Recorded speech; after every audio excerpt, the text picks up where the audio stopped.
jadi mengkonsumsi ekstrak cacing untuk pengobatan kita memang belum ada dalil yang menyatakan bahwa itu dilarang. Tapi kalau itu untuk menyembuhkan boleh, apalagi dalam keadaan yang mendesak, gitu saya.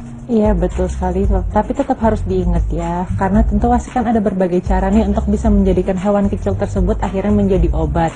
Karena gimana pun juga kita gak boleh memakannya langsung. Betul, dan yang paling penting adalah kita harus berhati-hati apapun yang kita konsumsi yang masuk dalam tubuh kita pastikan bahwa itu halal, tidak ada larangan dalam Islam supaya badan kita sehat dan juga berkah insya Allah. Betul sekali. Ini kita ingin mengingatkan pemirsa jangan lupa untuk menyaksikan bioskop Trans TV mulai 30 Mei 2016 setiap hari pukul 19 waktu Indonesia bagian Barat dan juga pukul 21.00 waktu Indonesia bagian Barat hanya di Trans TV.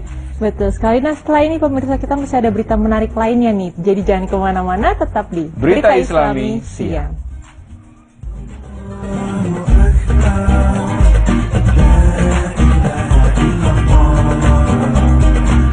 Ini dia beritanya. Hukum tindik dalam Islam. Pemirsa beriman, di zaman yang semakin modern seperti sekarang ini, banyak orang-orang yang mengikuti gaya hidup orang barat. Dari mulai model pakaian, rambut, sampai gaya hidup para selebriti dunia yang menggunakan piercing ataupun tindik di beberapa bagian tubuhnya. Namun yang menjadi masalah, bukan hanya wanita saja yang melakukan hal tersebut, tetapi pria pun juga mengikutinya.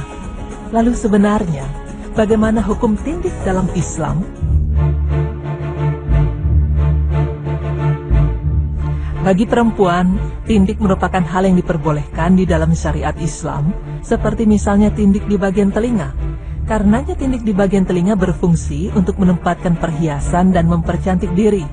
Dari Aisyah radhiyallahu anha dalam kisah 11 wanita yang berkumpul membicarakan suami-suami mereka, di antara perkataan Ummu Zar'in, suamiku memberikanku perhiasan pada telingaku.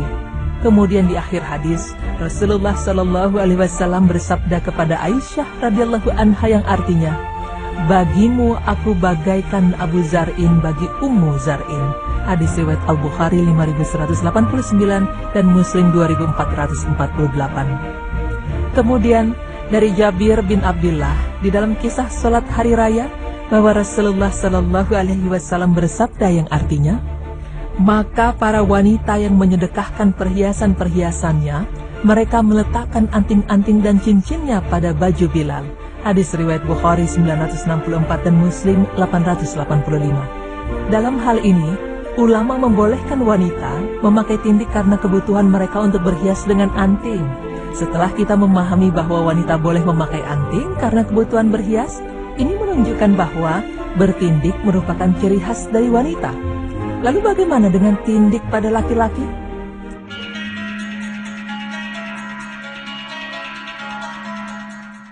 Seperti yang kita tahu, tradisi lelaki bertindik datang dari daerah barat, yaitu bagian dari budaya hedonis yang diadopsi sebagian remaja di tanah air. Karena itu di masyarakat kita, tindik bagi lelaki dipandang sebagai ciri khas manusia golongan kiri dan menyerupai kebiasaan dari kaum wanita. Padahal dalam hal ini, kita semua telah sering diingatkan di dalam sebuah hadis Rasulullah Shallallahu Alaihi Wasallam bersabda yang artinya, Rasulullah Shallallahu Alaihi Wasallam melaknat para lelaki yang meniru-niru kebiasaan wanita dan para wanita yang meniru-niru kebiasaan lelaki.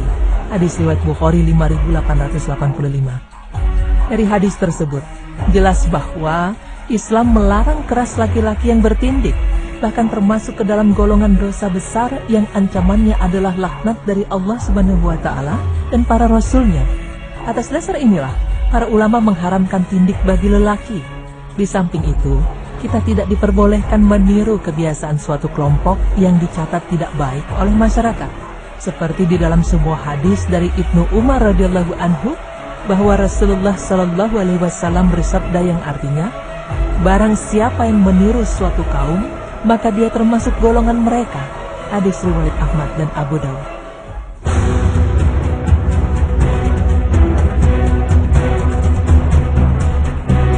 Pemirsa beriman, sesungguhnya di dalam ajaran Islam, tubuh kita termasuk seluruh bagiannya adalah amanah dari Allah Subhanahu wa Ta'ala yang dianugerahkan kepada kita.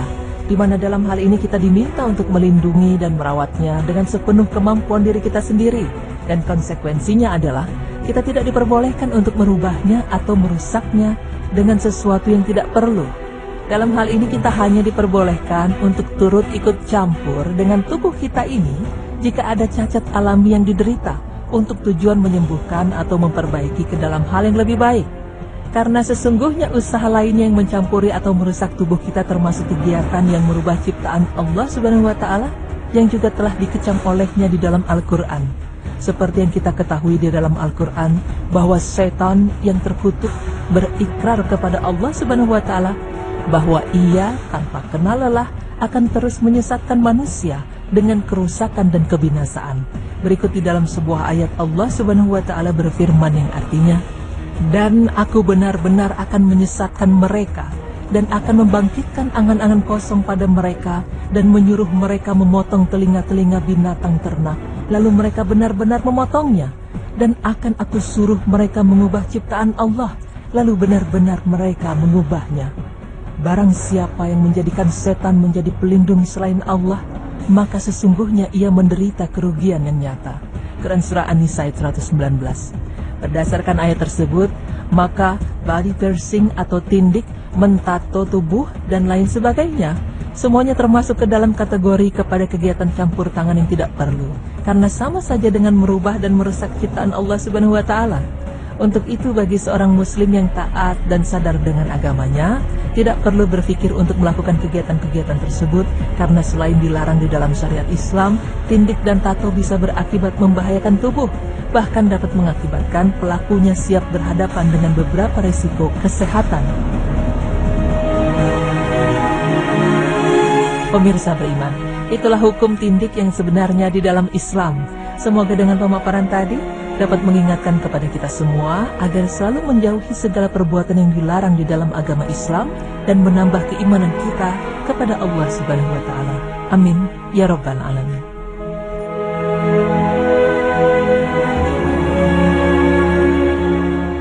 Tersebut, maka body piercing atau tindik, mentato tubuh, dan lain sebagainya, semuanya termasuk ke dalam kategori kepada kegiatan campur tangan yang tidak perlu, karena sama saja dengan merubah dan merusak ciptaan Allah Subhanahu wa Ta'ala. Untuk itu bagi seorang muslim yang taat dan sadar dengan agamanya, tidak perlu berpikir untuk melakukan kegiatan-kegiatan tersebut, karena selain dilarang di dalam syariat Islam, tindik dan tato bisa berakibat membahayakan tubuh, bahkan dapat mengakibatkan pelakunya siap berhadapan dengan beberapa risiko kesehatan. Pemirsa beriman, itulah hukum tindik yang sebenarnya di dalam Islam. Semoga dengan pemaparan tadi dapat mengingatkan kepada kita semua agar selalu menjauhi segala perbuatan yang dilarang di dalam agama Islam dan menambah keimanan kita kepada Allah Subhanahu wa Ta'ala. Amin ya rabbal alamin.